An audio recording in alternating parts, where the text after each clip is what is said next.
If you all will stand and start the service by singing 409, Hold the Fort. 409.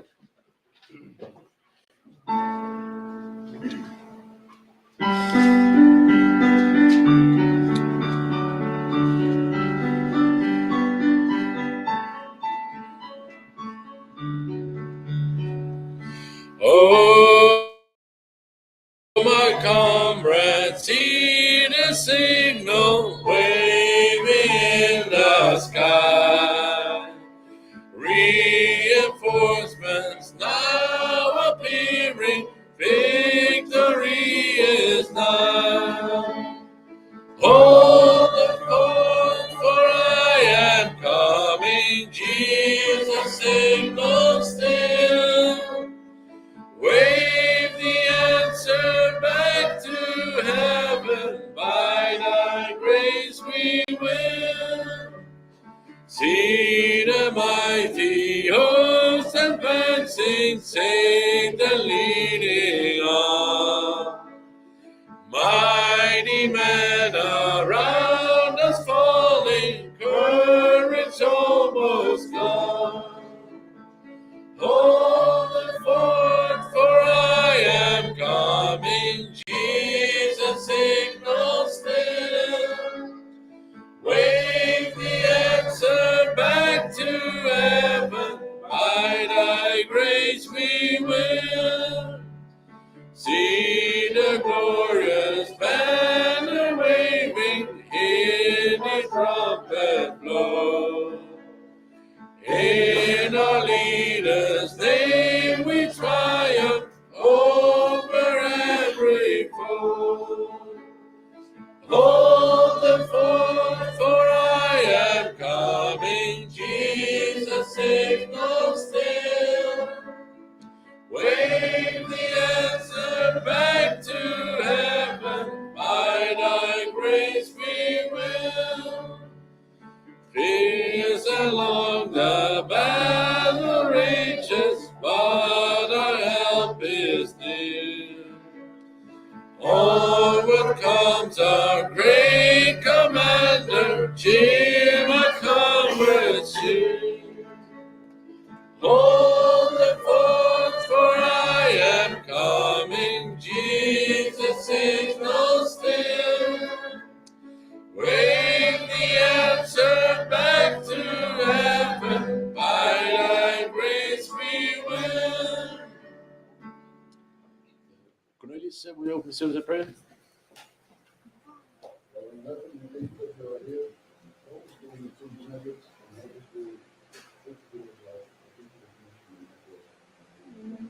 Amen.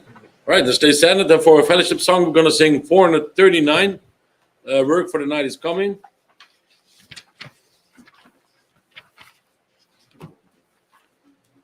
439, and then between verse 2 and 3, we're going to shake hands.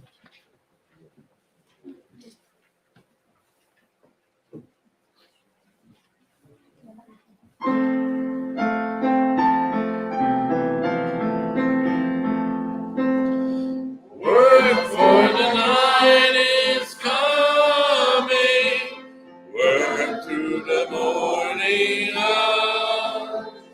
Work while the dew is sparkling, work midst springing flowers. Work when the day grows brighter, work in the glowing sun. Work for the night is coming, when man's work is done. Work for the night is coming, work to the sunny noon. Fill bright as ours with labor, rest comes sure and soon. Give every flying minute something to keep in store. Work for the night is coming, when man works no more. Right, let's shake hands. I missed something yesterday.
You want to go to Papa or you want to go to me or to Papa? No.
It's old now, right? All right, verse 3. Work for the night is coming under the sunset sky. While the bright things are glowing, work for the daylight flies. Work till the last beam faded to shine no more.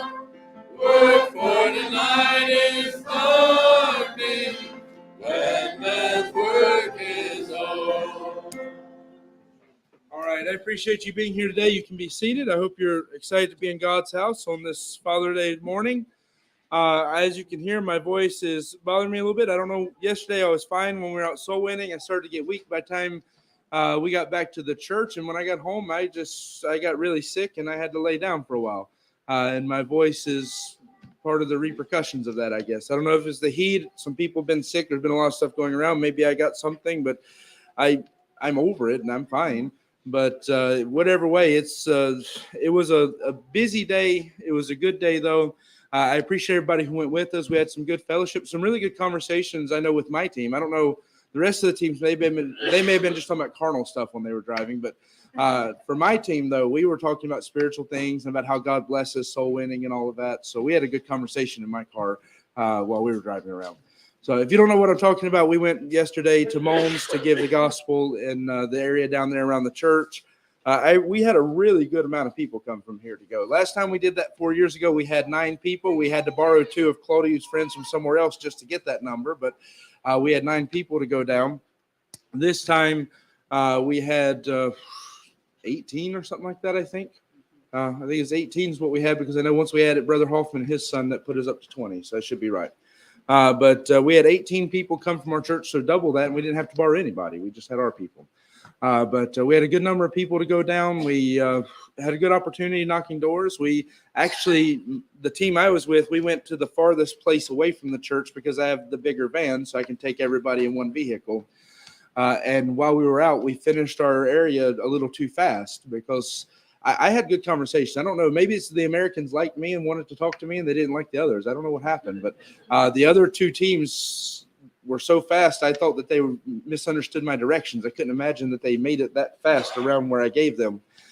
I'll put it this way. They finished the whole neighborhood in the time it took me to do 2.5 houses. So, but we had some good conversations, got the chance to give the gospel.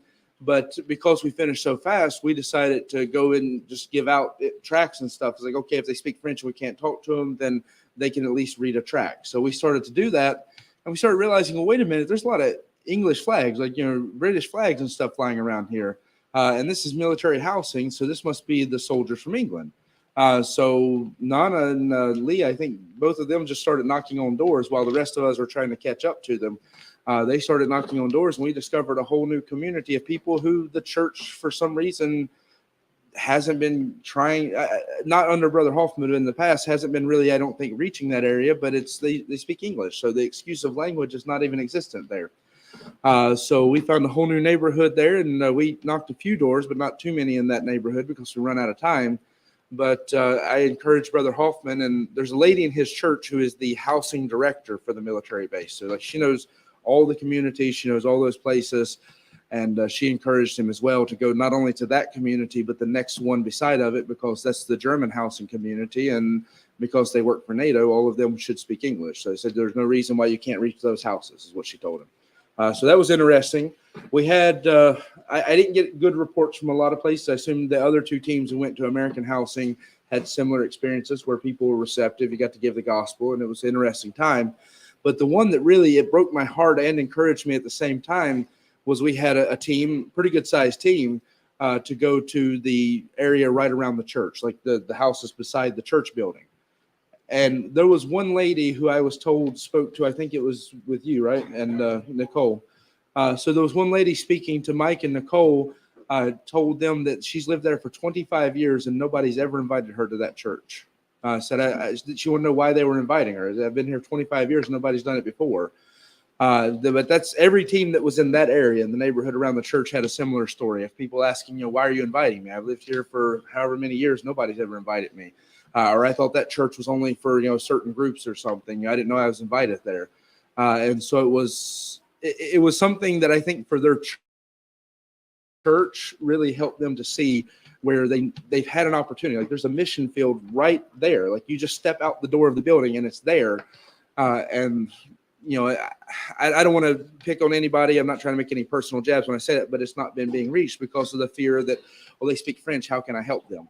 And so that's why Brother Hoffman's trying. Like, he's got apparently one of the soldiers there, I guess, in the church can translate in French. So the end of this month, that we were helping them advertise for their Friends and Family Day. So the end of this month, when they do that, they had already agreed that they already agreed that the man's going to translate, and so they are working on that, trying to get the people to come in, the French speakers there in the community, so that man can translate for them this month.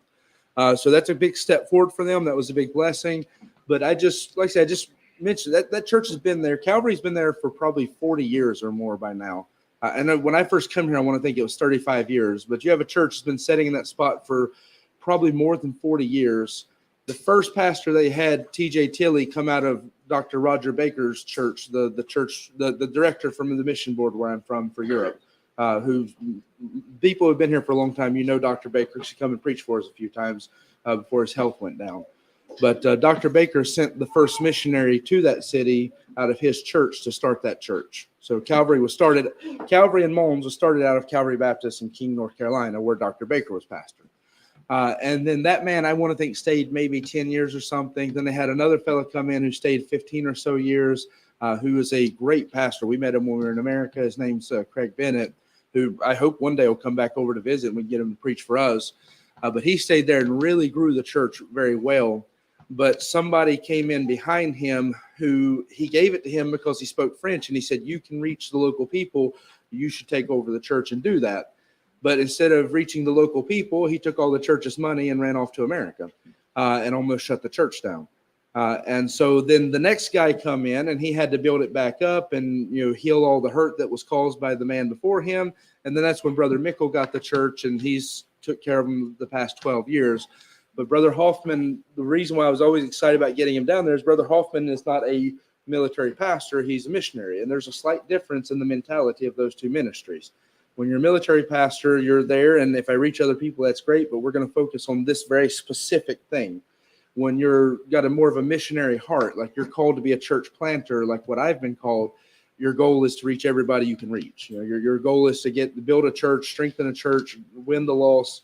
I'm not focused on one specific group. I want everybody I can get saved to get saved. And so that's why Brother Hoffman, I think, will do a great job there. But I'm saying all of that because I really want you to have a little bit of understanding why the church is the way it is. And let the ones who went down, especially those who did the community around the church, know how much I appreciate you doing that, because it helped to open the eyes, I think. I noticed their reactions when you were sharing those testimonies, and I think it really helped open their eyes of what mission field they have around them. So I appreciate you helping with that yesterday. I may get some of you who are available to go down another time, and we'll go with them. And you may have to be the mouthpiece for them and let them witness to their community and help them reach it. But we may go back down and help them again sometime to reach that area around the church some more. But I do appreciate it. I don't want to take any more time out of Father's Day, though, to get into that. But it was a big enough thing that I felt like it needed to be said. All right. So with that in mind, we're going to try to keep going forward because it is a busy day today. And I also know it's hot and everything else distracting you. And so the children have prepared special presentations today. They're going to be doing the special singing, so we'll have to do it earlier in the service. Before they do that, though, it is the second Sunday, so it's Bible verse day for the children. So all the children who are doing Bible verses, I'm going to need them to come and do their verses and then sing their song, I think. So maybe you hold back the ones who are not. Are they doing verses? Verses for now. All right, who all is doing Bible verses this week? Ariana, and you say?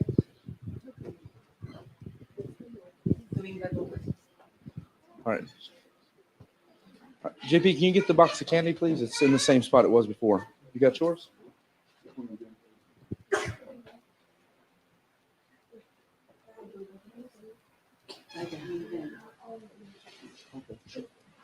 All right. Everybody who's doing verses got them? You ready? Come here. You doing a verse? Are you doing a Bible verse? All right. You need to stand over there, buddy. He's doing a verse? Okay. If he's doing a verse, then stay over here. Okay. So you'll say your verse, and then you'll come over here and get candy from JP. So we'll start. Josiah? Bless the Lord, forget all my soul, forget not all his benefits. Psalms 132. Your verse?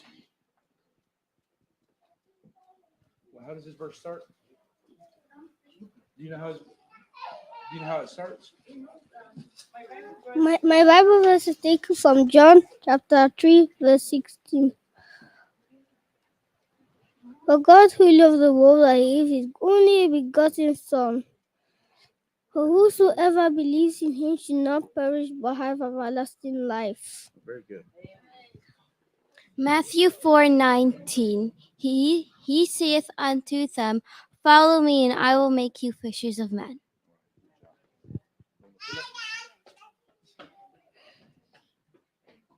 Inima omnului se încântește pe cei care să meargă, dar Domnul încheapă pașii.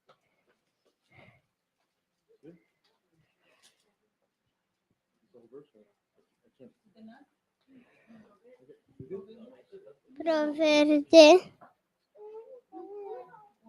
1. All right. Come see. Go stand over there with them, please. All right. No, Miriam? Miriam, go stand over there, please. All right. Mark. Ephesians 6:1. Obey your parents and the Lord, for this is right. All right. Good job.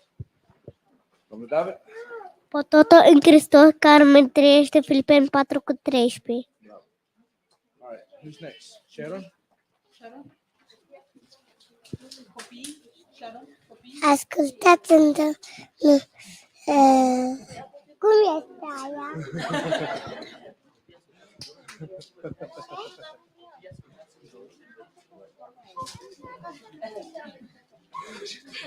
Miriam, you go talk to them. You said no for Miriam, right? Okay, yeah.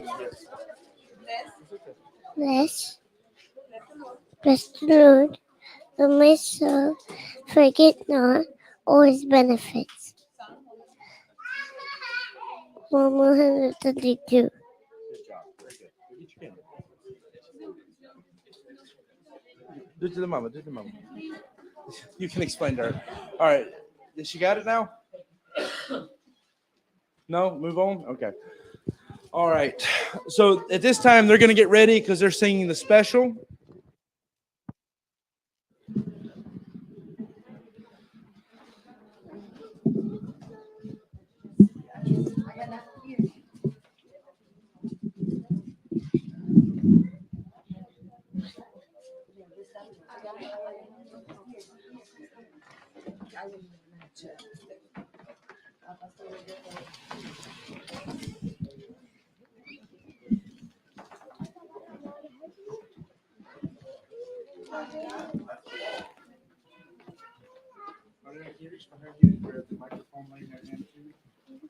Microphone, right? No, the one right on top.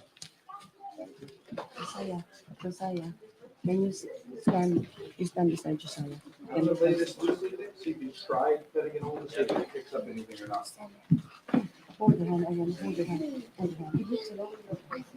Sharon, you sing here, okay?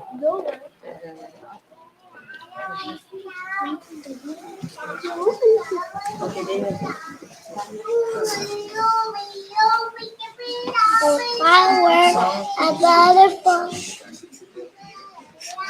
Psalms 114:14. I will praise thee, for I am fearfully and wonderfully made. Marvelous are thy works, and that my soul knoweth right well. If I were a butterfly, I thank you, Lord, for giving me wings. And if I were a robin in a tree, I thank you, Lord, that I could sing. And if I were a fish in the sea, I wave my tail and I think it with me. And I just thank you, Father, for making me. 'Cause you gave me a heart and you gave me a smile. You gave me Jesus and you made me your child. But I just thank you, Father, for making me. If I were a dolphin, I thank you, Lord, by raising my soul. If I were a kangaroo, I just hop right up to you. If I were an octopus, I thank you, Lord, for my good looks. But I just thank you, Father, for making me. 'Cause you gave me a heart and you gave me a smile. You gave me Jesus and you made me your child. But I just thank you, Father, for making me. And if I were a wiggly worm, I thank you, Lord, that I could squirm. And if I were a crocodile, I thank you, God, for my big smile. And if I were a fuzzy wuzzy bear, I thank you, Lord, for my fuzzy wuzzy hair. And I just thank you, Father, for making me. Because you gave me a heart and you gave me a smile. You gave me Jesus and you made me your child. And I just thank you, Father, for making me. Because you gave me a heart and you gave me a smile. You gave me Jesus and you made me your child. And I just thank you, Father, for making me.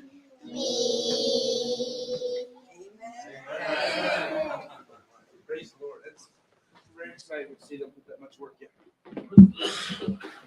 You all did a great job.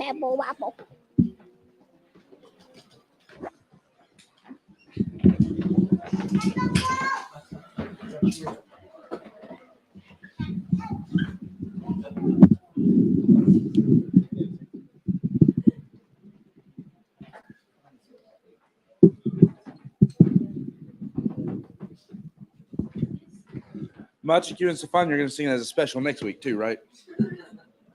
With the headbands and everything, right?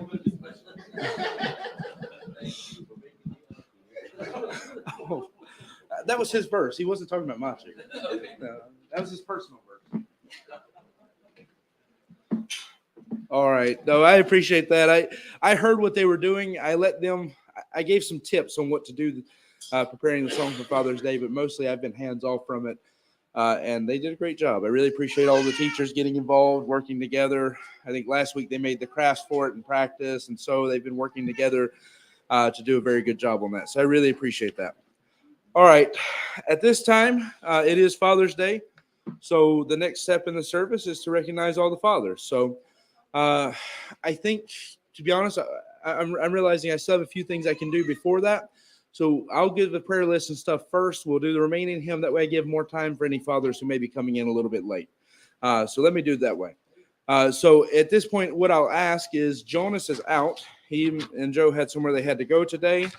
And so I'm going to ask Fadi if you'll come and do the prayer list, if you don't mind.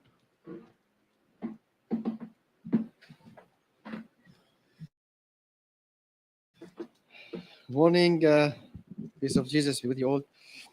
So praise the Lord. G's cancer surgery went well with minor complications. The surgery was very lengthy, around 12 hours, and she spent the night in the ICU following it. Now she's doing well and hopes to return to her home tomorrow. Pray for her as she will be in recovery for a month or more. Pray that God will help her to heal completely and that she will be back in church soon, as she desires to see everyone and be in God's house.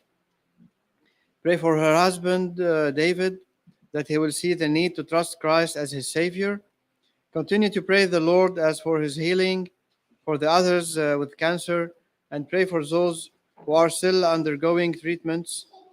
As reported last week, we praise the Lord that Simona Halep was able to raise the money for all her chemotherapy treatments and has been told that were successful. She will now continue to have cancer screenings every 3 months, so continue to pray that she will get a good report. Liv has not officially received her final report, as far as I know, but has seen the scans and said that they appear to be clear. We are now just waiting for the doctor to confirm this. Pray for Gail, also that the doctors will find a treatment for her cancer and that God will hear her. Pray for her and JP as well, that they get closer to selling the land they have in the Philippines. Pray also for the Bible study that we hold in their home every month. Pray for John and Anna. She's currently physically well, but struggling greatly with depression.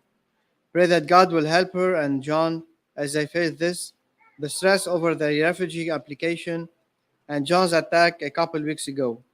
Pray for Julia, the daughter of John and Grace. She has been diagnosed with a heart condition that she will have to start treatment for in August. Pray that the treatments will go well and that she will recover fully and have no lasting effects from this issue. Pray for Josh and Grace concerning the stress they are facing in all of this, as well as in other matters in their lives. Pray for Reuben and his marriage, as they are going through some great struggles at this time. Pray that God will help them with the needs they have and guide them into the right decisions for their family. Pray for their children as well, that God will help them through everything. Pray for all the students who are currently taking exams. Pray that God will help them and help their parents too to have the wisdom and understanding they need to do well. Pray also that in this busy time they will not lose the sight of God, but will draw closer to Him and learn to trust in Him for help. Pray for Varun for his wedding later this month, that God will bless their marriage greatly. Pray also for the ceremony itself and everything that they need to do in planning this. Pray for them for the stress they will face throughout this process. Pray for Maciek and Roxandra as well for their wedding next month. Pray for them that God will bless their marriage and help them to grow together in Him. Pray also for them for the stress they face in the planning of the ceremony and for Maciek as he starts his own business. Pray for our missionary bro Fausto D'Amelio as they prepare for their church plant in Foggia, Italy. Pray for them to find a building to rent for the church and for God's blessing on the church as they plan to officially open October the 1st. Pray for a big evangelism project they have planned in September to promote the opening of the church. Of course, pray as well for his wife and baby during the pregnancy. Amen.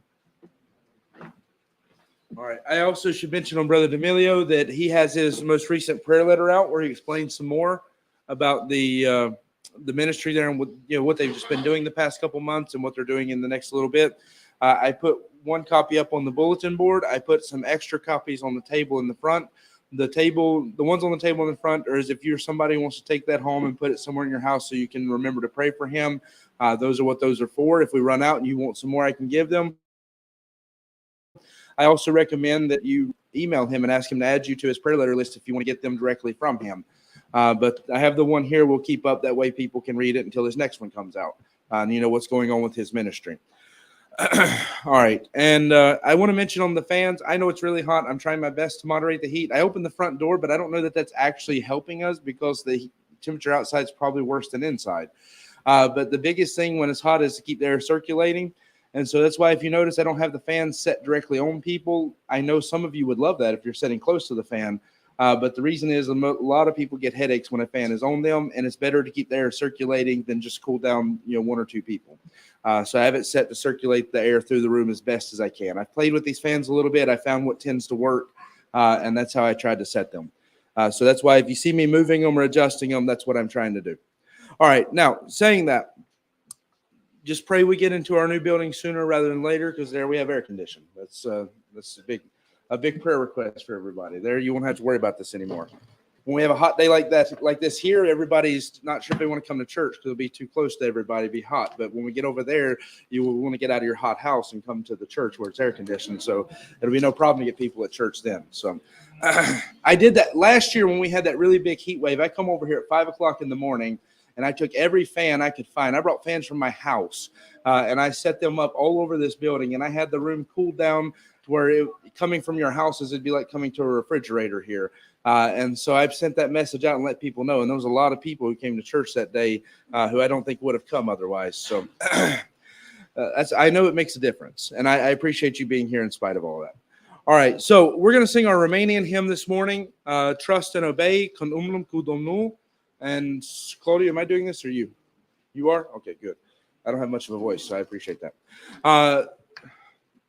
24 în Cartea Albă, 24 în Cartea Albă, Când umblăm cu Domnul, 261 in English. So I would ask you, if you don't speak Romanian, follow along in English on page 261.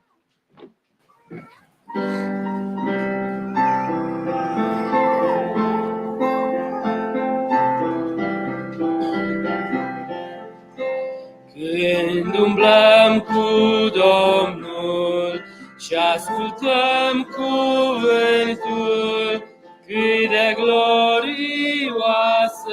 ne e alea. Cât timp vom asculta, cu noi va rămânea și cu toți cei ce fac voia sa. Să ne încredem, să ascultăm de Domnul și-om fi vesel în Iisus, răspândind cuvântul. Când norii ridicăm, calea ne-ntunecăm, El coastă față senină. Frica și durerea și nemângâierea, de ea și calea ne lumină. Să ne încredem, să ascultăm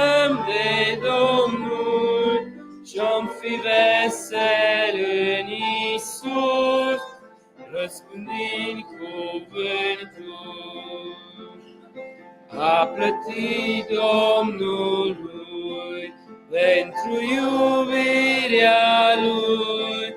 Noi nici când pe deplin nu putem, până pe-al său altar nu ne dăm Lui ca dar, și întru toate în El să ne încredem.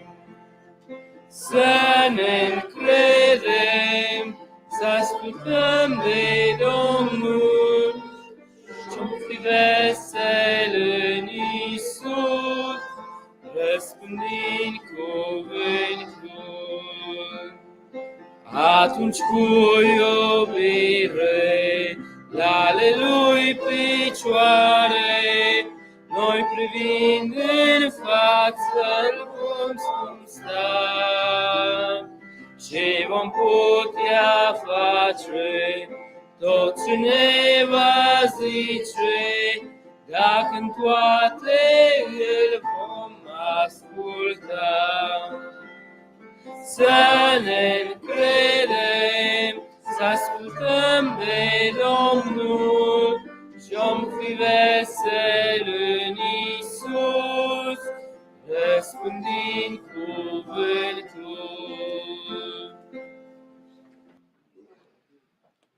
All right, and I will mention, I'm not going to do the upcoming events in this service, so we'll go through those in the next service just to buy us a little bit of time, but there is one that does need to be mentioned. That's because it's this coming Saturday.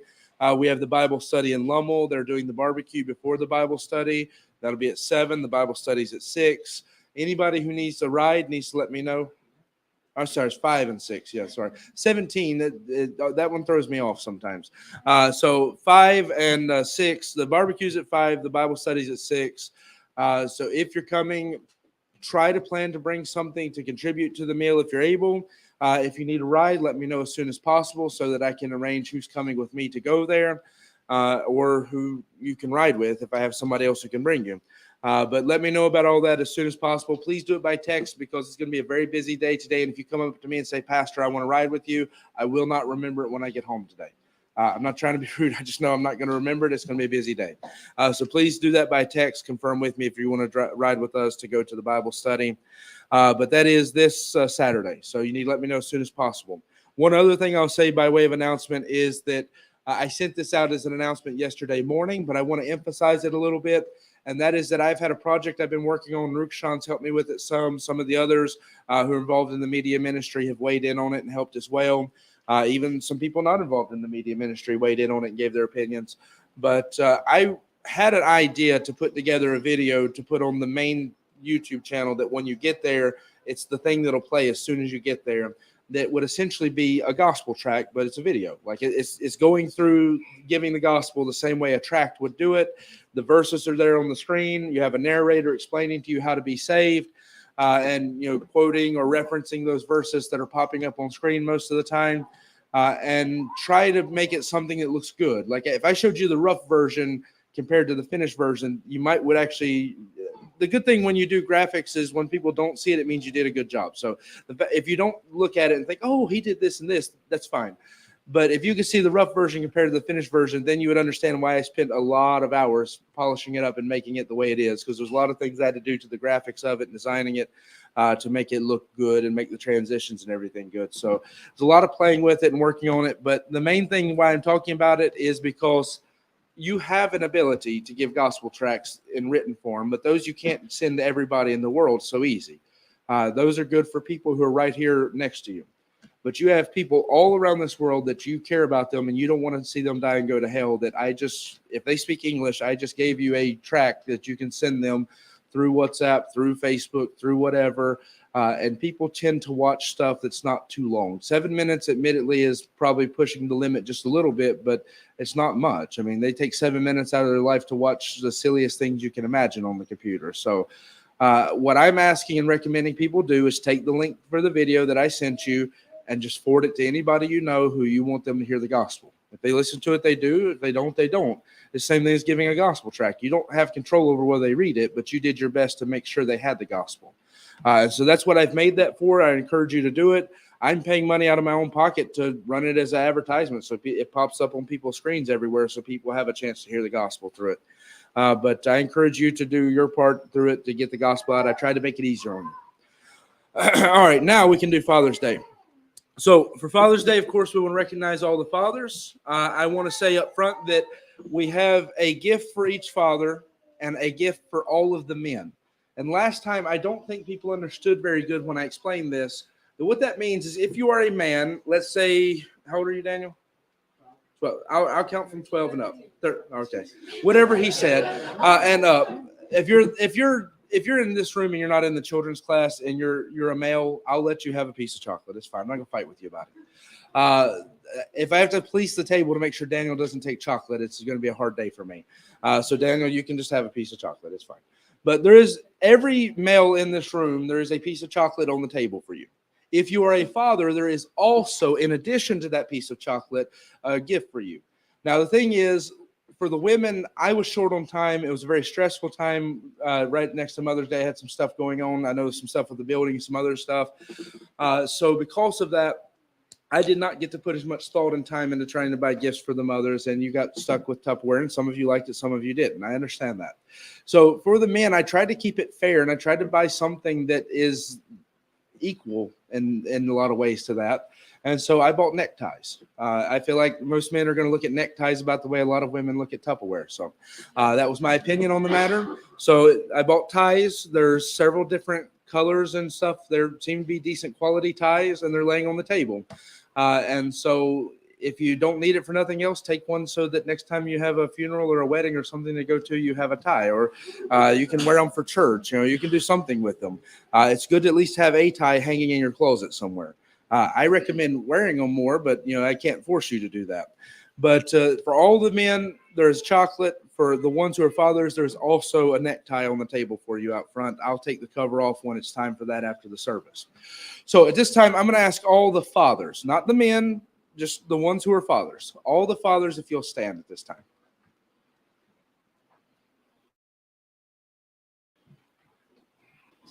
All right. So, like I said, we don't clap for much, but every once in a while when it's time to give honor to somebody, we can do that. So we'll give a round of applause for the fathers. Right. You fellas can go ahead and be seated. We're going to give out some prizes. And so, Daniel, I'll ask you to come up and help with that.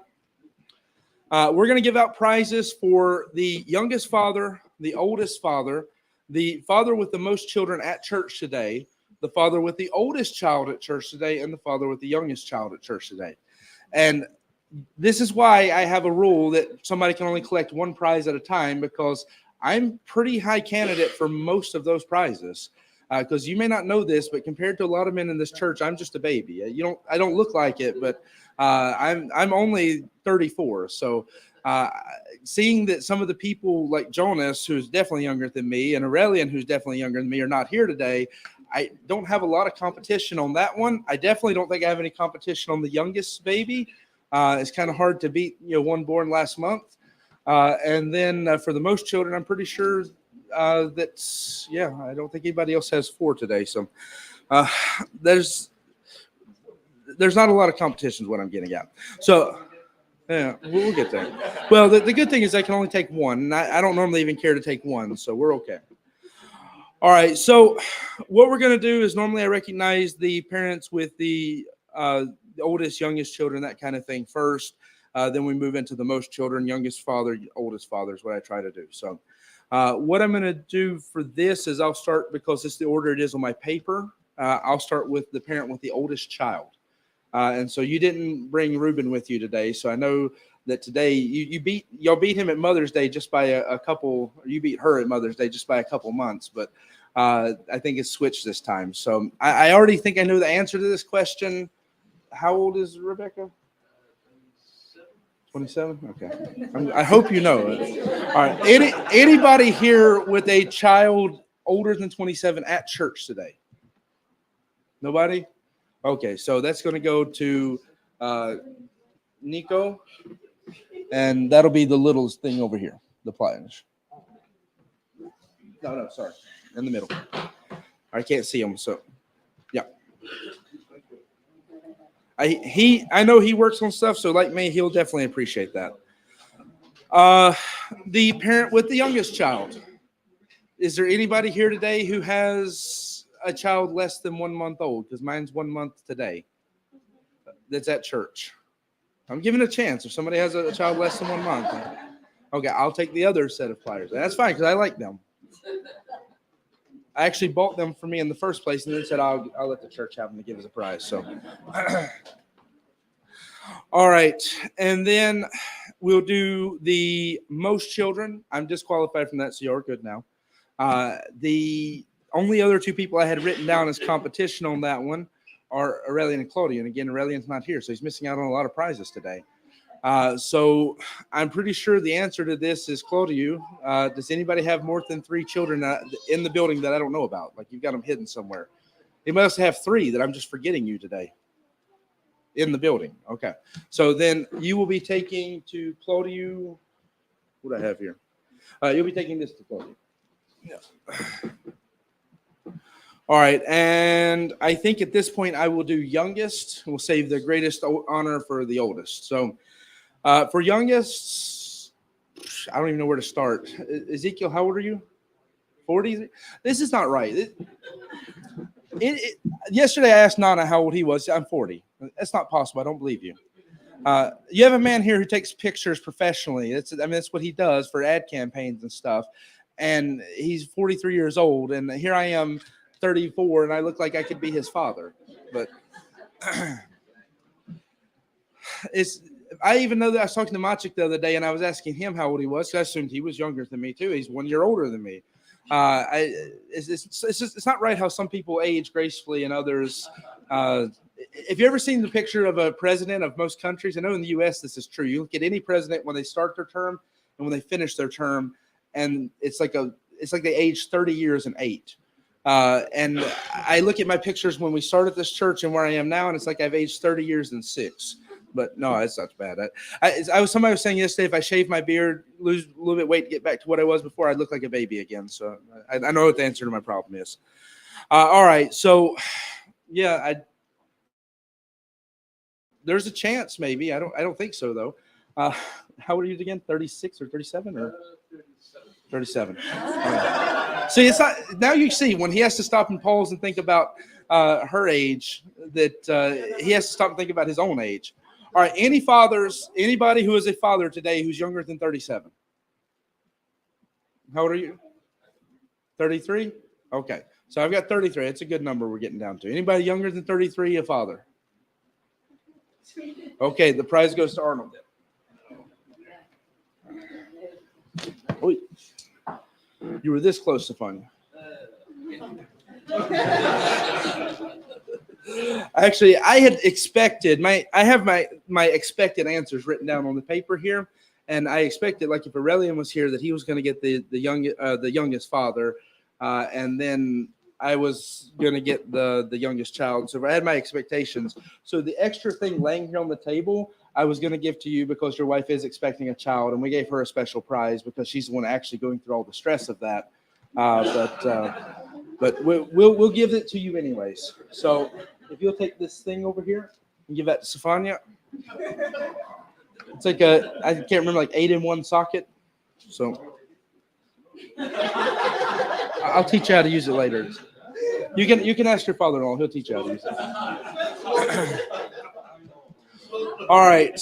And then for the last, we're looking for the oldest father. Who wants to volunteer to be my starting point? The oldest father. Now, he's already out because he already got a prize. What do you got? 54? Anybody older than 54 going to admit it? No father is older? Sorry? 62? So you've got at least one beat. 64. Okay, I thought we had at least one or two that was a little bit higher. So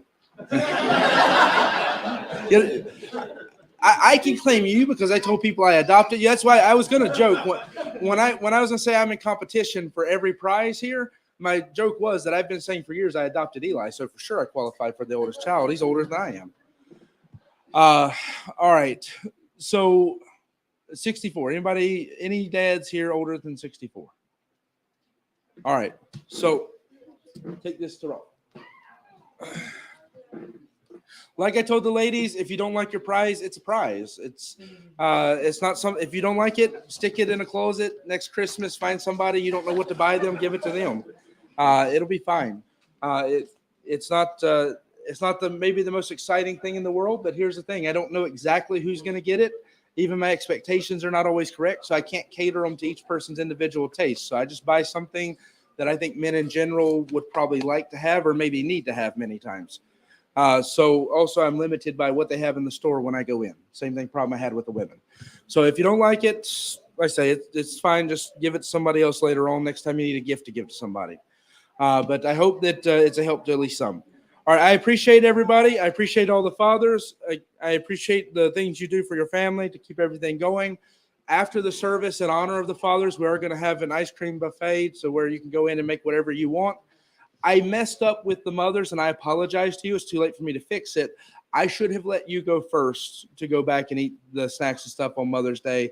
I guess in my heart, I assumed that people would respect that it's Mother's Day. You should go first. But then I forgot who I'm dealing with.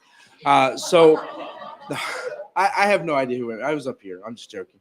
But I was already thinking about this the other day. And then somebody, I think JP brought it up and asked, oh, does that mean the fathers get to go first? And yes, it means the fathers get to go first. But I was already thinking about that because I felt bad after Mother's Day that I should have done it that way, and I didn't. So then I said, okay, for Father's Day, I'll do it that way. That the men, the fathers can go back first. The men, the rest of you can just go when everybody else goes. But we'll dismiss the fathers a little bit separately so that they can go back and eat some ice cream before everybody. So, or we'll figure it out. All right. All that said, I think about now we need to take up an offering. And so, who's taking up the offering? Whoever you want, you send them to me. All right, somebody's going to come. Eli's going to come and take up the offering today. He's going to pray over it. This is the general fund of the church, so this is just for the basic expenses. I do want to thank everybody who participated in the special offering last week for the mothers. We had enough money come in that we were able to give to each mother, to Rebecca, to Loredana, which I haven't got you yours yet. You'll get it later. And to Lori, of course. And then also, I didn't know that some of the ladies had took up some money they want to give to Lori to be a blessing to her. And I want to say on her behalf that we really appreciate that as well. I apologize that I didn't know that y'all were planning that when I said we'd take up an offering. I could have done things a little bit differently. But I do appreciate that. And I also appreciate how much was given. By the time I put my part of the offering in last week, it was enough to give something to each of the mothers. So I appreciate that. Father, I want to thank you for today that we are here to worship because of the religious. We are collecting this money to just finance our church, and we can thank you for the doors open. Please raise the hand and help us with that. I ask you in Jesus' name I pray.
All right. I said in my recent announcements that we had a answer to prayer concerning the building. So I want to explain what that is. That I'm going to ask you to pray that it looks like we may be able to have a final answer about signing the papers and moving in by the beginning of next week. So everybody's saying they're going to try to have us an answer at the end of this week, and then we can make an appointment at the beginning of the next week to try to sign papers on it. The big answer to prayer we had is that everybody who has read through the compromise, everybody who's looked at the deal, have pretty much came with the same questions. And the two biggest ones that I didn't have a necessarily good answer, the answer was more or less, well, we have to see what the notary can come up with on it. One was the fact that the owner still has a mortgage out on the building, and then also some personal debts to the bank and stuff that were associated with this. How would that affect us if we're paying our payments every month, but he doesn't pay his? Well, I talked to the bank, and they told me when we make the down payment, they're going to take what he owes them from that money he's getting, and he's going to be done. Like, he's out of it. We're not have to be worried whether he's paying his debts or not anymore. His debts will not have any effect on us because his debts will be paid when he gets his down payment. Now, because of that, we do have to raise a little bit more in the down payment, but that's fine. It's actually beneficial to us because I'll tell you, when I write letters and I ask people to help, if I give them a goal, people get excited and they can help. But if I just write a generic letter, hey, we need as much money as possible, it doesn't really move people's hearts to give. So having a goal helps me a lot. It helps me personally because then I know what I'm working for. And then it also helps the people who want to help us because they know what they're trying to do. So that does give us a blessing. And also there's no real deadline on raising that because I can just keep extending the compromise as long as I need to accommodate raising the extra money we need. So the bank's fine. It's just we don't get the bank out of the equation as far as his debt to the bank until we raise that extra money. But it will be done, and that problem's resolved now. The other issue we had was getting the title of the building in our hands as quickly as possible because there's a mortgage against it. So normally that's difficult to transfer the actual paperwork to us. Like the ownership and idea would be ours as soon as we sign the paper, but getting the paper in our hand, the actual title of the building was going to be difficult for the time being. That's why we're working so hard on this contract, was to make sure we're protected and that there's no way that it could be sold out from under us or anything. That if we don't have it in our hand, how do we know we're going to get it eventually? So that's why me and the notary have been working really hard on that. But I was told, not by the notary, but by the manager of the bank, that the notary told him that he thinks he's found a way that he can hand us the title as soon as we sign the papers. So we won't have to wait to do anything else with the bank or anything before we can get the title. So then we will know, like, we're safe. We just owe money to this individual until we're done paying for it, just like you would if you took money from a bank. And so the good news is if we raise the extra money up front, it means less money to pay in the future. I mean, a lot of things are better this way. So it's a big answer to prayer. The two biggest concerns everybody who's been looking at it have had are both resolved, if it's correct what I'm being told. I just have to finish revising the compromise tonight and then get it in all of their emails so they have it first thing in the morning. And then the bank manager said he'll pass it off to he's okay with it, but he says he has to pass it off to his superiors. They'll get an answer by the end of the week. The notary is going to see if he's good with the compromise or if he needs to make changes to it. He's supposed to get me an answer by the end of the week. And the owner of the building is supposed to get his translator to sit down because it is in Dutch. So he doesn't really speak Dutch, so he has the same problem I do, that he has to translate. The difference is Google translates Dutch to English pretty good, and I read enough Dutch anyways that between the two of us we can figure it out. In his case, he speaks Turkish, and Google doesn't do a very good job translating to Turkish from Dutch. So he has to have a professional translator to translate everything for him. But once everything's done, we're going to try beginning of the coming week or the beginning of the next week to try to meet up and talk about it. So if we sign papers, we'll have the keys immediately. We'll have access to the building to start doing the minor remodeling we have to do before we can move in. And depending on how much we want to get done before we move in, we can move in next month sometime pretty early, I think. So it's a big and exciting steps being taken forward, but just pray that it all goes well if it's God's will. All right. That was the last announcement I need to get in. I do apologize. I know Father's Day has a lot of extra stuff, so I'm trying not to throw all this out there, but it's just some stuff I feel like needs to be said because it's time sensitive. All right. Now, with that, Jared's going to come and he's going to lead us in singing 428, To the Work. I'm going to ask you to stand as we sing this, page 428, To the Work.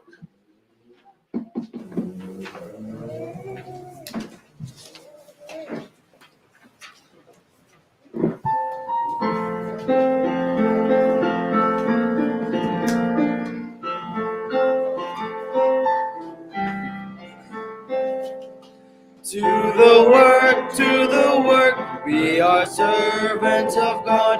Let us follow the path that our Master has trod. With the balm of his counsel, our strength to renew. Let us do with our mind, with our hands find to do. Toiling on,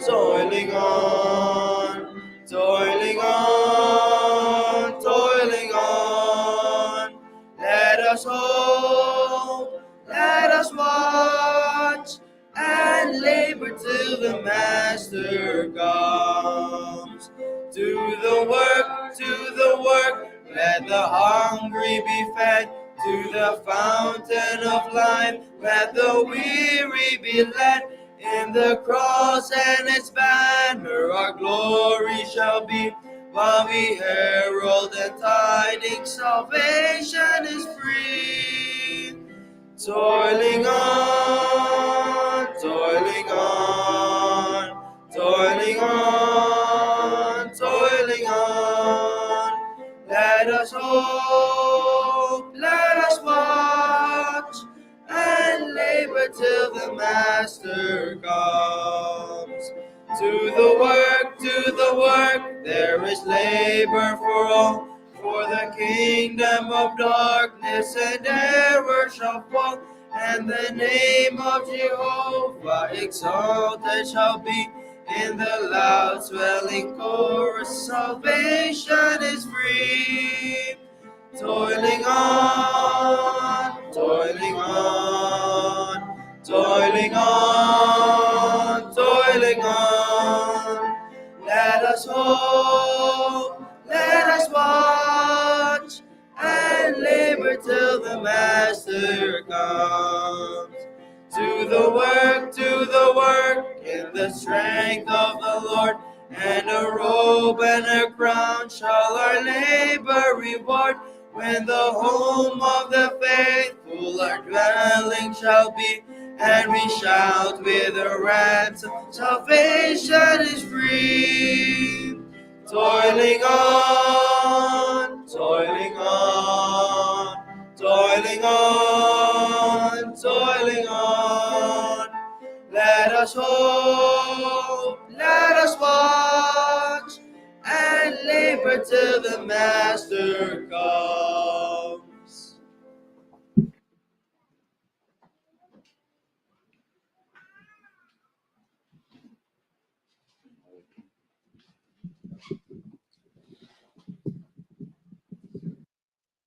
I have to give Jared this, that when Sophanya's singing, I tend to pay more attention to my words. I'm more focused on my singing, and so I don't mess him up much or sing the wrong stuff. But when it's Jared's turn, a lot of times I've got my mind focused on what I'm getting ready to do when I go up here to preach. And so I sing a lot of the wrong words. I get off key. I do a lot of stuff, and he has to fight past it. I'm between him and the piano, and I sing pretty loud. So when I mess up, it's an extra challenge for him to keep on track. So I don't know if he even hears me. Maybe he just has me completely tuned out by now to where he doesn't even hear my voice anymore. But I have to give him credit for that, because this song, I know it, I love it, but my mind was elsewhere, and so I sung the wrong words quite a few times and everything else just now. All right, let's get into our message today. Again, we're in 2 Timothy chapter 2. 2 Timotei, capítulo 2. We're going to pick up right where we left off in verse number 5. Vom continua de unde am rămas, în versetul 5.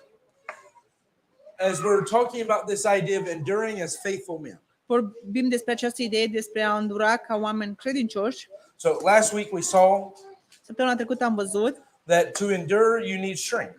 că ca să înduri îți trebuie tărie. That patience comes from faith and hope. Răbdarea vine din credință și speranță. But endurance is a matter of strength. Dar înduranța este o vorbă de tărie. It's finding the strength within you to press on a little further. Să găsim tăria noi ca să continuăm un pic mai departe.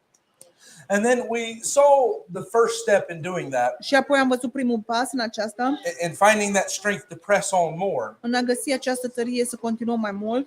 Is to realize that we are soldiers. Este să realizăm că suntem soldați. That there's an expectation of God upon our lives. Este așteptare de la Dumnezeu asupra vieților noastre. That we're going to focus more on pleasing our Savior. Ne este spus să ne accentuăm mai mult despre a aduce plăcere Salvatorului than nostru pleasing the world. decât să aducem plăcere lumii. You get a hold of that. Și prindem aceasta. It will give you great strength. Dacă prindem aceasta ne va da tărie bună. When it comes to pressing on a little further. Când vine vorba despre a continua un pic mai departe. There's a lot of times when life gets hard. De multe ori viața va fi grea. That when you remember my goal is to please Christ. Și atunci o să-ți aduci aminte că golul nostru este să îl împlinim pe Dumnezeu, să îi aducem plăcere lui. Și atunci vom primi această tărie ca să îndurăm. Now, let's begin in verse 5 as we look at today's message. În versetul 5 ne vom uita la mesajul pentru astăzi. And if a man also strive for masteries, yet he is not crowned except he strive lawfully. Și dacă cineva de asemenea luptă pentru laur, nu este încoronat decât dacă luptă legiuit. The husbandman that laboreth must be first partaker of the fruits. Agricultorul care muncește trebuie să fie cel dintâi părtaș la roade. Consider what I say, and the Lord give thee understanding in all things. Ia aminte ce spun și Domnul să-ți dea înțelegere în toate. And you see, I take the title Enduring the Striving from verse 5. Și vezi, din versetul 5 am luat acest titlu despre a îndura, de a... For it says, any man that also, and if a man strive for masteries. Ne spune versetul 5, dacă cineva de asemenea luptă pentru lauri. Because the idea is this. Ideea este, if you're going to endure and you're going to press on further, dacă vei îndura, vei continua mai departe. Then it is a matter of striving. You're fighting to do that. Este atunci va fi o problemă despre a lupta. That's why we used the example of running and stuff last week. De asemenea, folosește exemplu de a fugi. A folosit săptămâna trecută exemplu de fugă. Pushing through the pain. Din cauza că împingem prin durere. And you're fighting to go further. Și apoi vom lupta ca să continuăm mai departe. And so now he's actually using that picture. Acum folosește această ilustrație. And if you know how to connect scripture with scripture, you know that. Și dacă știi cum să conectezi scriptura cu scriptura, vei cunoaște acest lucru. Because there's another passage that talks about striving for mastery. Mai este un alt pasaj unde spune să lupți pentru We'll see if that's the only one, but if they're going to make a habit of that, we'll have to close lauri. the front door. And that is in 1 Corinthians 9. Aceasta este în 1 Corinteni. In fact, I ask you to turn there, at least look in your verse list at it. Și vă cer să deschideți acolo. Because that passage În acel pasaj will help you to understand this verse more. o să vă ajute să înțelegeți mai bine acest verset. Because when he talks about striving for masteries, Când ne spune de a lupta pentru lauri, what he's referring to despre ce se referă acolo, is if you're trying to master yourself, you know, get your body under control, este dacă încerci să îți pui trupul în control, so that you can win the race. ca să poți să câștigi această luptă. He's referencing 1 Corinthians 9. Se referă la 1 Corinteni 9. You see it because he even brings the crown back into the conversation. Vedem că aduce în conversație coroana. So 1 Corinthians 9, verse 24. 1 Corinteni 9 cu 24. Know ye not that they which run in a race run all, but one receiveth the prize? So run that ye may obtain. Ne spune, nu știți că cei ce aleargă într-o cursă toți aleargă, dar unul primește premiul, alergați astfel ca să-l obțineți. And every man that striveth for the mastery is temperate in all things. Now they do it to obtain a corruptible crown, but we an incorruptible. Dar oricine se străduiește pentru măestrie se înfrânează în toate și ei fac aceasta ca să obțină o coroană pieritoare, dar noi una nepieritoare. I therefore so run, not as uncertainly, so fight I not as one that beateth the air.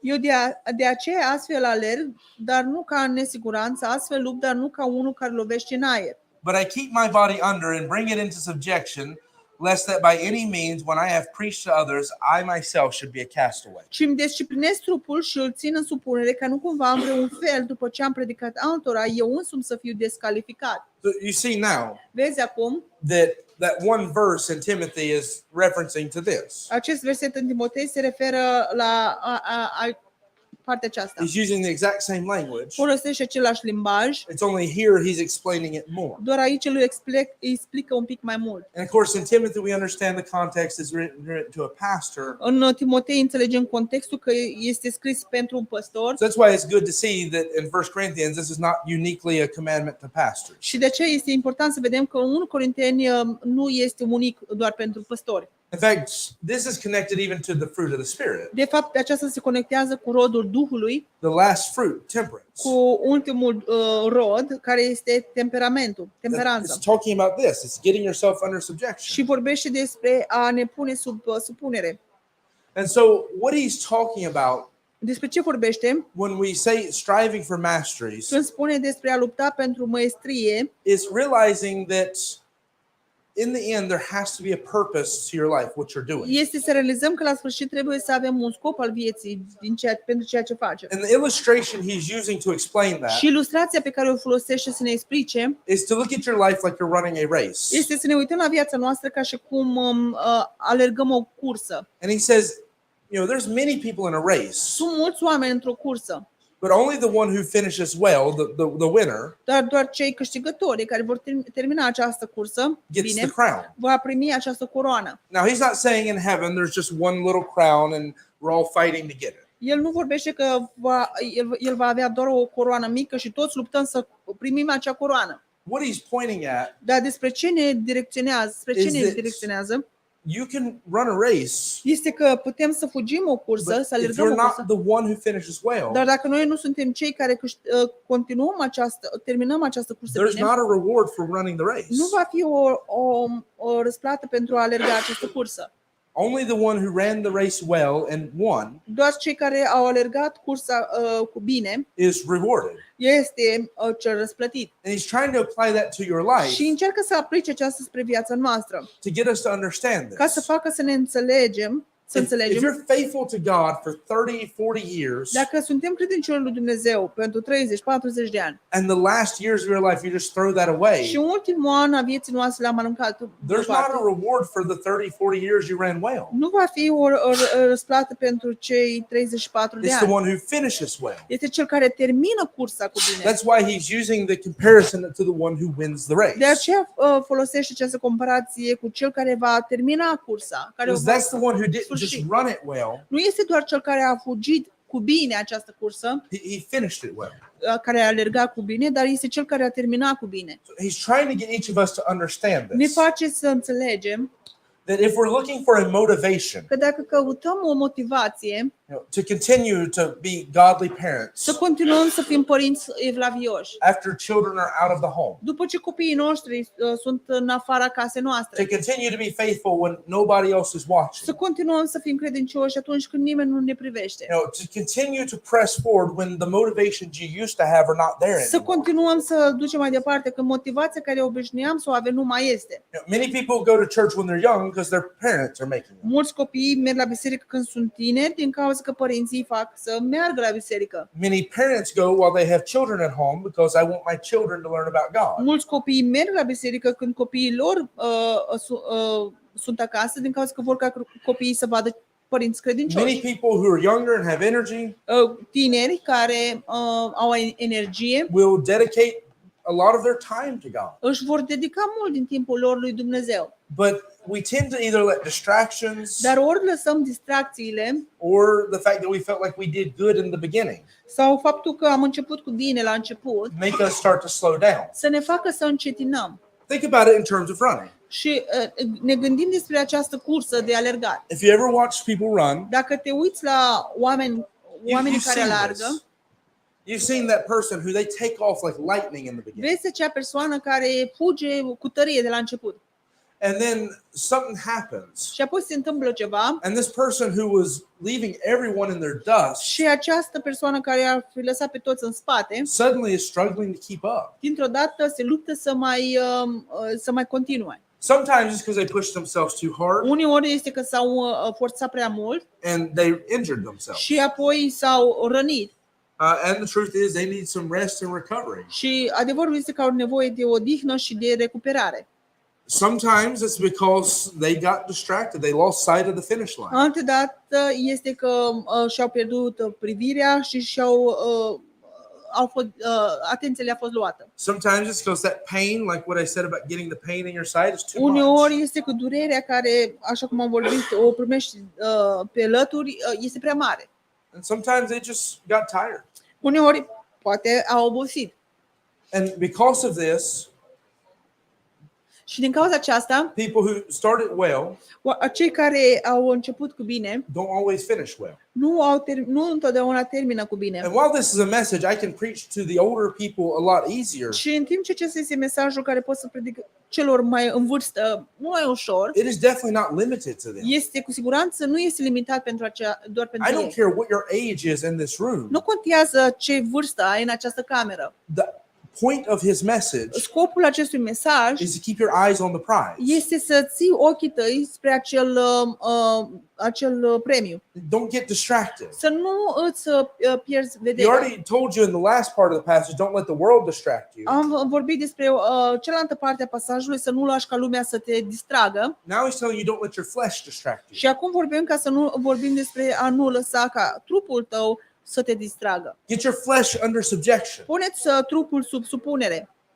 The reason why most people can't see a job through Motivul de ce mulți oameni nu poate să continue o treabă până este gata is because when it starts to get hard este când începe să fie greu and their body doesn't want to do it și când anymore, trupul lor nu mai vor să lucreze, you start looking for excuses. începe să căutăm scuze.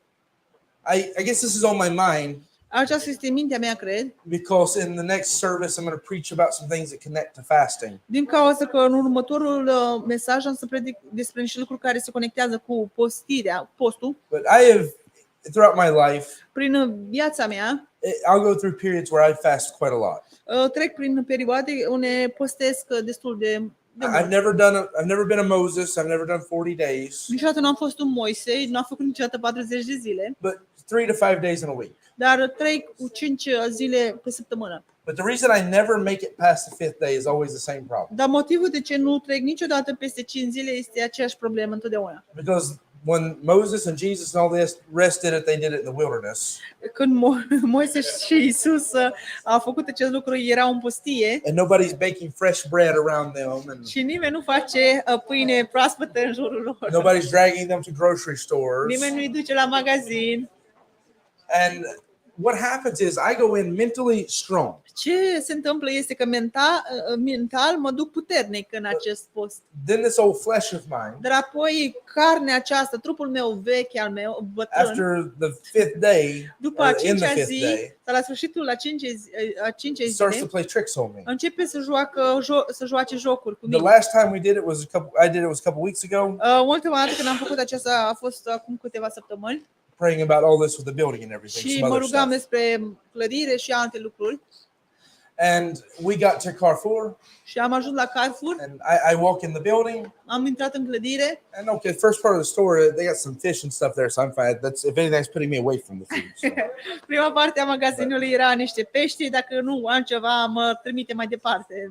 But once I get to the back where the bread is, Dacă am ajuns unde era pâinea, my body tried to lie to me and say, "Oh, you're dying. You're so hungry, you're gonna die." trupul începea să mă mintă și o să mori. My eyes started to hurt Și from mă it. durea și ochii. So then you go through the fruit and the meat and all this Și stuff. treci pe la fructe, treci pe la carne. And I went through phases from you're dizzy, Am trecut prin faze unde ești amețit, my eyes hurt, mă dureau ochii. to now my stomach doesn't even want it anymore. You waited too long, now I'm sick. Acum stomacul nu mai vrea nimic, am ajutat prea mult și deja nu mai vrea nimic. So finally, I just gave up and had to get something to drink because I felt like I was dizzy enough I wasn't going to make it out of the building. Și aproape, în fine am renunțat că eram atât de amețit că am luat ceva să beau din cauza că eram prea amețit. And just like that, it's like, oh no, you were fine. I mean, you could have went on for 40 days if you wanted to, but Și imediat după aceasta era, trupul meu era ca și cum, ok, ești bine, poți să continui pentru 40 de zile. you know, it's just the bread smelled so good. Dar era pâinea care mirosea atât de bine. Your body lies to you. It doesn't always need to set Trupul down. tău te minte, nu întotdeauna îți spune ce trebuie. If you don't know this, you actually have an ability to do far more than you realize. Dacă nu știi aceasta, ai abilitatea să continui mult mai mult decât realizezi. Your brain is wired Mintea ta Program este conectată so that you only use a certain percentage of your strength. în așa fel ca să folosești doar câteva procente din tăria ta. The reason for that Motivul is because your muscles are capable of doing far more. este că mușchii tăi sunt capabili să facă mult mai mult, să continue mult mai But mult. if you use them like that all the time, you would destroy them. Dar dacă îi vei folosi întotdeauna în așa fel, o să-i distrugi. So in order to keep you from overusing them, Și în ordine ca să te țină să nu îi suprafolosești, your brain starts saying, "Oh no, it's too much, way before it's too much." mintea ta, creierul tău îți spune că este prea mult înainte ca să fie prea mult. That's why when you have adrenaline and stuff that overrides that, you can do so much more. De aceea când ai adrenalină și aceasta se ridică, poți să faci mult mai mult. That's why you have women lifting cars off of their children and all this crazy stuff. De when aceea that kind of sunt thing happens. aceste femei care poate să ridice mașini sau alte lucruri așa nebunești, să spunem, când un copil este acolo sau Is because it is potentially there, but if you did that for more than 5 seconds, you're going to destroy the connections. este to your ca muscles. această tărie acolo, dar dacă faci acest lucru mai mult de 5 secunde, o să-ți facă mai multă rană. Now, I'm saying all of that to you Dar spun aceasta, to say that when it comes to running the race, este când vine vorba despre a alerga, when it cursa, comes to serving God, când vine vorba despre a sluji pe Dumnezeu, it's easy for you este ușor ca tu, when you get out this week and start trying to serve Him, când te vei trezi și încerci să slujești pe El and one little thing goes wrong, și un lucru micuț o să fie greșit acolo, that your flesh is going to start complaining. trupul tău începe să se plângă, And I'm tired. I don't feel like reading my Bible today. sunt obosit și nu mă simt ca să-mi citesc Biblia astăzi, You know, I'm tired. I will just miss church. I'm just too tired right now. sunt prea obosit și o să lipsim de la biserică, sunt prea obosit. You know, I got so much to do. I don't have the time for this. Am prea multe de făcut și nu mai am timp pentru acest lucru. It's all of that. We do that all the time when it comes to Christians. Toate acestea le facem întotdeauna când vine vorba despre viața creștină. Now, you notice the same flesh Și înțelegi că același trup that tells you you're too tired to read a Bible care îți spune că ești prea obosit să îți citești Biblia, has no problem whatsoever nu are nicio problemă with reading 1,000 memes on Facebook. de a citi 1000 de lucruri pe Facebook. It has no problem whatsoever Nu are nicio problemă with sitting down and reading stuff that feeds your flesh. care, ca să stai jos și să citești lucruri care se hrănește trupul, So carnea. it's not that your body was too weak to do that. Nu este că trupul tău era prea obosit să facă acest lucru. Just like I could have went on fasting farther. Este ca și cum aș fi putut eu să continu mai mult în acel post. It's just your flesh wanted to be pleased. It wants Yes. what it wants. Este că trupul tău a vrut să îi aduci plăcere. And I understand there are some of you that have physical problems, you have health issues. I get that. Și înțeleg că unii dintre voi aveți probleme cu sănătatea, But that only means that a lot of you should understand a little better what I'm talking about. dar aceasta înseamnă că mulți dintre voi ar trebui să înțelegeți un pic mai bine despre ce vorbesc. Because you're already used to the fact that you have to push through that pain to do stuff. Din caz că deja sunteți obișnuiți ca să împingeți prin acea durere să faceți lucruri. You're used to the fact that sometimes you just have to tell your body who's boss and go on a little bit further. Sunteți obișnuiți că uneori trebuie să spuneți trupului cine este stăpânul și că trebuie să continuă. So, men, I expect you especially to understand this. Bărbaților, mă aștept ca voi în mod special să înțelegeți acest Now, lucru. a lot of you ladies may work physically demanding jobs, so don't feel like I'm putting down on you with what I'm about to say. Poate și multe dintre voi femei lucrați fizic, munci fizice But care in cere. general, a lot of men are working jobs where there's a lot of heavy lifting, a lot of really strenuous work. Dar în general, mulți dintre voi bărbați lucrați joburi, slujbe care trebuie multă ridicare sau tărie fizică. And it's not hard for you to get exhausted halfway through a day. Și nu este atât de ușor ca să până la jumătate zile să vă obosiți. And yet somehow Dar iată uneori you find a way to put this body in subjection găsiți un fel ca să vă puneți trupul în supunere and finish the job. și să terminați această muncă. You find strength to press on a little bit further Găsiți tărie ca să continuați un pic mai departe. because you keep your eyes on the prize. Din cauza că țineți ochii spre acel premiu. You stay focused on this. Stați accentuați. That this job has to be done. Această treabă trebuie să fie terminată. There is a goal that has to be finished no matter Este what un the cel care cost. trebuie terminat, nu contează care este prețul. And I will fight this flesh with every bit of strength I have Și am să lupt împotriva acestui trup cu orice tărie o am, to get the goal finished. ca să termin acel cel, If you can do ca să ajung la that acel cel. for carnal things. Dacă putem să facem acest lucru cu So understand, carnal doesn't lucrurile necessarily mean sinful. carnale, Carnal means physical. fizice, The things that apply to your soul and your flesh, lucrurile care se aplică sufletul tău și trupului tău, but not to your spirit. dar nu spiritul tău. That's why your two Spiritul tău, opposites are the Duhul tău. carnal mind and the spiritual mind. De aceea avem această minte spirituală și această minte carnală, I mean, trupească. eating physical food when you sit down at your table is carnal, Dacă mănânci mâncare fizică când stai la masă, este carnal, but it's trupește, not sinful. dar nu este păcătos. I mean, there's ways you can eat it that's sinful, but in general, it's not sinful. Sunt feluri cum poți să mănânci această mâncare și să fie păcătos, dar Going în to bed general at nu night. este. Să mergi la patul tău seara. It's carnal. It's for your flesh. that Este you do pentru that. trupul tău, carnal. But it's definitely not sinful. Dar nu este cu siguranță păcătos. God says He gives His beloved rest. Dumnezeu ne spune că El a dat ca să ne odihnim. So there's things you do that you do it for your flesh that it's not sinful. Don't take it that Sunt way. lucruri care le facem și le facem pentru trupul nostru și nu este păcătos să nu iei în așa fel. You have to. Trebuie să faci acest I mean, lucru. even Jesus told His disciples, you have to come apart and rest a little while. Chiar și Iisus i-a spus discipolilor lui că trebuie să se ducă deoparte și să se odihnească un pic. God's not against you resting sometimes. Dumnezeu nu este împotriva ta să te odihnești uneori. God's not against the fact that sometimes you got to stop and catch your breath. Dumnezeu nu este împotriva ta că uneori trebuie să te oprești ca să-ți prinzi respirația. What He's against Dar ce este împotrivă is you letting this flesh este ca să lași acest trup cause you to stop in the race and say, I just can't run anymore. ca să te facă să te oprești într-o cursă și să spui nu mai pot să Say, alerg. I just can't take another step. Nu mai pot să iau niciun pas. If you have to catch your breath and run some more, do it. Dacă trebuie să-ți prinzi o respirație și apoi să continui în alergătura ta, fă acest lucru. You need to get some help. Dacă trebuie să primești niște ajutor. Athletes have people there all the time who help treat their medical needs on the field.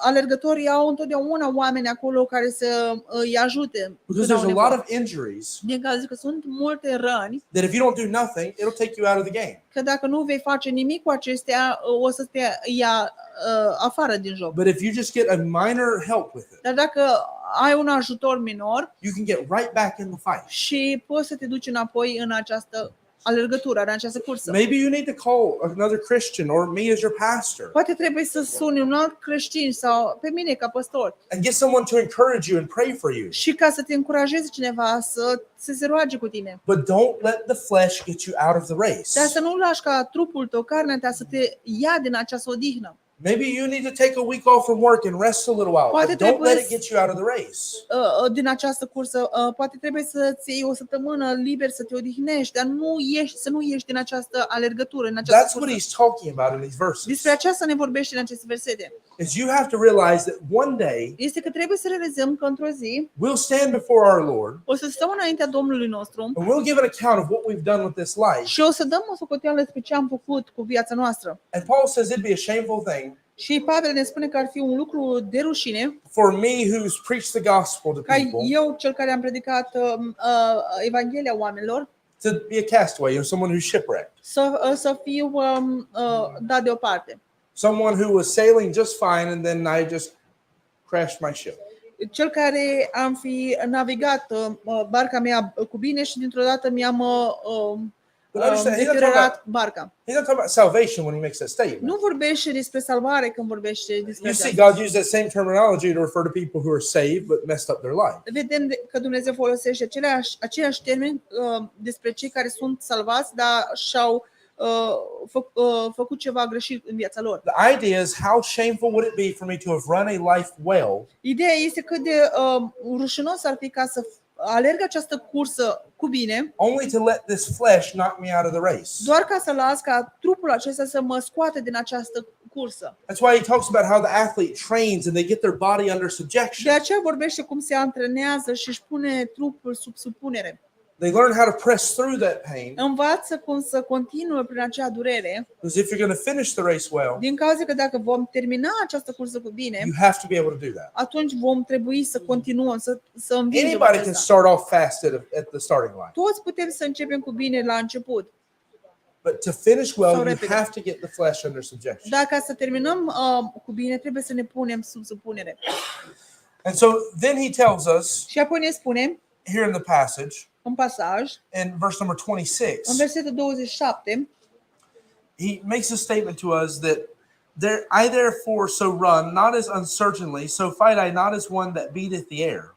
ne spune ce îmi disciplinez trupul și îl țin în supunere ca nu cumva în vreun fel după ce am predicat altora eu însumi să fiu descalificat. As always, what's the therefore? Ca întotdeauna ne spune de aceea, It's there because he said the people who run races here on this earth, ne spune că cei care aleargă cursele pe acest pământ, they do it for a corruptible crown. îl face pentru lucruri putrezicioase. So, they would crown the winner of the race or the wrestling match or whatever Vor încorona câștigătorii a unei alergături, a unei bătălii with that crown of wreaths, the plants. cu acea coroană de plante And it withered away quite fast. și se usucă destul de repede. That glory that they got was only for a moment. Acea glorie pe care au primit-o era doar pentru un moment. And you want to see what that looks like? Și dacă vrei să știi cum arată acest lucru, We're coming up on the next Olympics next year. anul viitor o să ajungem, o să fie următoarele Pick any olimpice. category you want and tell me who won it last time. Sorry? Pick any category you want Și and tell me să who won it last time. alegi oricare categorie vrei tu și care a câștigat data trecută. It's not even 4 years yet and the glory is already faded. Și nici nu sunt încă 4 ani încă și deja începe să se vestejească. That's the top sporting event in the world.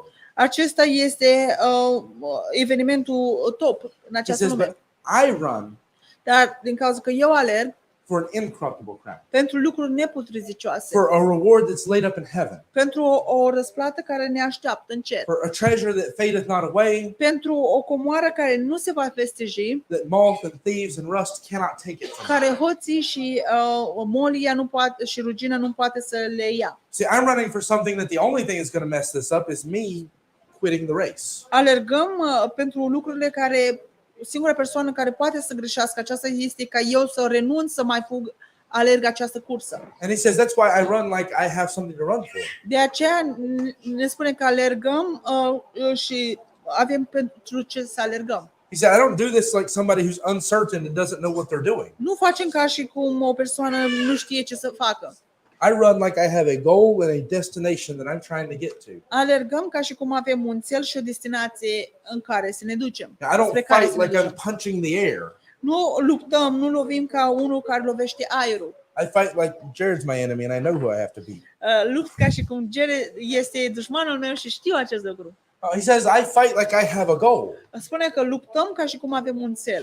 I run like I have a goal Alergăm ca și cum avem un cel. because I do. Din cauza că avem un cel.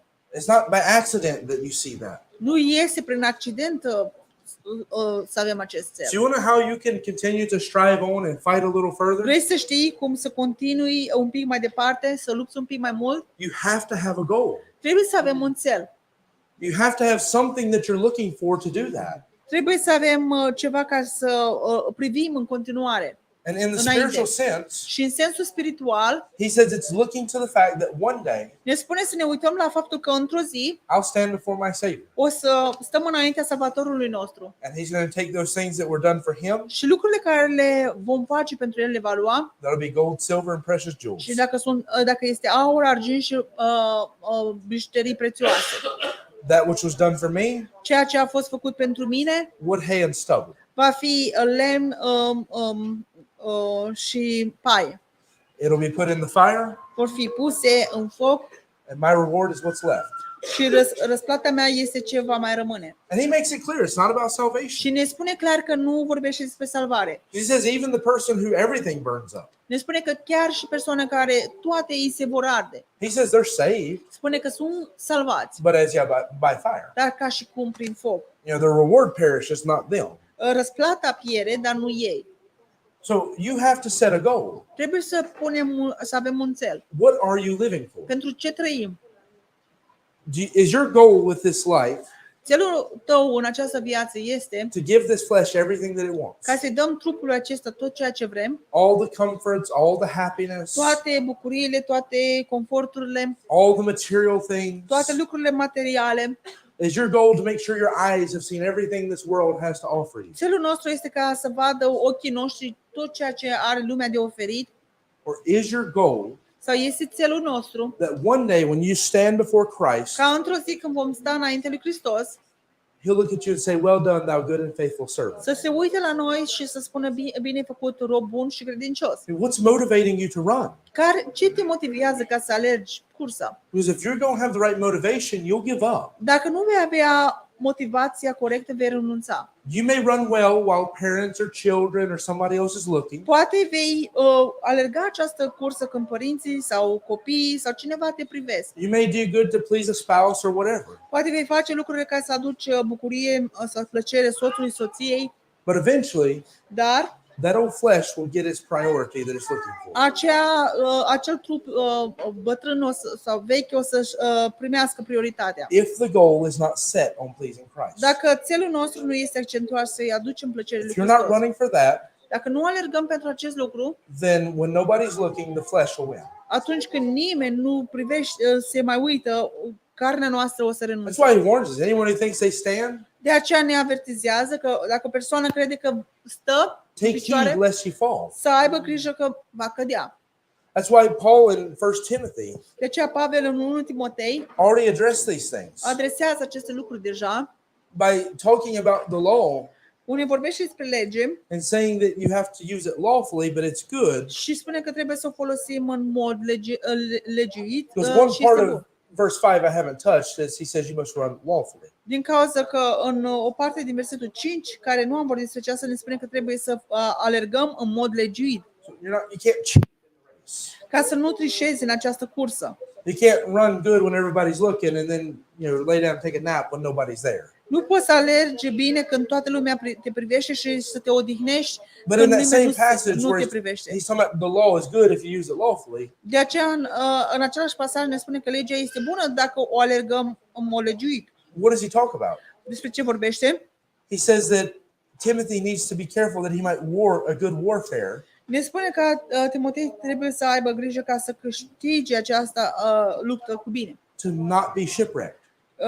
Și să nu să fie accident, să The fie în same accident. exact terminology he's used in these other passages we're looking at. Aceiași termeni folosește în alte pasaje. So for you and I, Pentru noi we need to have a similar motivation to Paul. trebuie să avem o motivație similară ca Pavel. Paul wanted to be able to say at the end of his life, Pavel a vrut să spună la sfârșitul vieții sale and he did, the last letter he ever wrote. și a făcut acel lucru, ultima scrisoare pe care a scris-o. He said, I have fought a good fight, Spune, am luptat o luptă bună and that he's, let's read it. For I have fought a good fight, I have finished my course, I have kept the faith. am luptat o luptă bună, mi-am terminat cursa, mi-am ținut credința. Henceforth there is laid up for me a crown of righteousness, De acum încolo mă așteaptă o coroană a dreptății, which the Lord, care Domnul, the righteous judge, judecătorul cel drept, shall give me at that day. o să mi-o dea în acea zi. And not to me only, Și nu doar mie, but unto all them also that love his appearing. dar tuturor care iubesc așteptarea sa. So Paul at the end of his life said, I fought the fight, Aparența lui. Pavel a spus că el a luptat această luptă and I ran the race. și a alergat această 2 Timothy 4:6 on your verses. luptă. And he says, because of that, Și spune, din cauza aceasta, I know that there's a crown laid up for me. eu știu că este o coroană care mă așteaptă. He said, I could run because I knew what I was running for, Spune, am putut să alerg din cauza că am știut pentru ce am alergat. and I run my race well because of that. Și am alergat cursa cu bine din cauza aceasta. And then we'll mention very quickly the other two verses we haven't Și o touched. să menționăm foarte rapid celelalte două versete pe care nu am Verse 6 vorbit and despre verse ele. 7. Versetul 6 și 7 It just picks up on the same idea. continuă aceeași idee. The husbandman that laboreth must be first partaker of the fruits. 2 Timothy 6. 2 Timothy 2:6. Agricultorul care muncește trebuie să fie cel dintâi părtaș la roade. Consider what I say, and the Lord give thee understanding in all things. Ia aminte ce spun și Domnul să-ți dea înțelegere în toate. He says, if you think about this, this will all make sense to you. Ne spune, dacă te gândești despre aceasta, îți face sens. The fact that you have to get the goal, you have to run the Că race. trebuie să ai acest cel, să alergi această cursă, Just like you need victory over the world, you need victory over this flesh. ca și cum trebuie să primești victorie peste această lume, trebuie să primești victorie peste acest trup. Speaking to the prize, he mentioned something. Vorbim despre acel He says, the husbandman, the gardener. despre acel prize. We're past that. The husbandman, the gardener, Ne spune că agricultorul who has worked in the field, care a luptat în acel câmp, he's the one who's going to eat of the fruit first. El este cel care va mânca din rod primul. I mean, it's a simple thing. He says, if you think about it, it makes sense. Este simplu și face sens. The one who is out there working, he's the one who's going to get the reward for it. Cel care este acolo și muncește, el va primi primul răsplată. He's the one who eats the first fruit of his garden. El va mânca primul rod din grădina lui. He's saying, just think about that. Ne spune să se gândește despre acest lucru. The one who is serving God Cel care slujește pe Dumnezeu is the one who has the reward, este cel care are răsplata. just like the one who's serving the field has the reward of the field. Ca și cel care muncește pe câmp este cel care își primește rodul din You want a acel. reward in this life? Dacă vrei o răsplată în această viață, Whoever you're serving is who's going to have to reward you. cui vei sluji, de acolo vei primi răsplata. Those who sow to the flesh, sow to corruption, reap corruption. Cei care seamănă pentru trup va primi putrezire. Those who sow spiritual things will reap spiritual things. Cei care seamănă lucruri spirituale vor semăna, vor cultiva, culege lucruri spirituale. What does he follow the statement? Ce urmează după Well done, thou good and faithful servant with. după această spusă, bine făcut rob bun și credincios, Says you've been faithful over a few things, I'll make you ruler over many. este că ai fost credincios pentru puține lucruri și am să te fac peste mai multe. So if you're serving Christ, Dacă slujești pe Hristos, then the reward is of Christ. atunci răsplata este de la Hristos. If you're living for this old flesh, Dacă trăiești pentru acest trup bătrân, you have your reward now. atunci vei avea această răsplată acum. You have your comfort. You have your carnal pleasures. Ai confortul tău, ai ceea ce trupul tău îți dorește. And if that's really what you want this life to be about, you have Dacă that choice. vrei ca această viață să fie doar despre aceasta, ai această alegere. But you have to make that decision Dar trebuie să faci această decizie. because God's very clear. Din cauza că Dumnezeu este foarte clar, Whatsoever man soweth, that shall he also reap. ceea ce seamănă un om, aceea va și culege. And you're going to reap what you sow. Și o să culegi ceea ce ai semănat. So, are you working in your vineyard or God's? Muncești tu în câmpul tău sau în via ta sau în a lui Dumnezeu? Are you sowing to the flesh or are you serving Christ?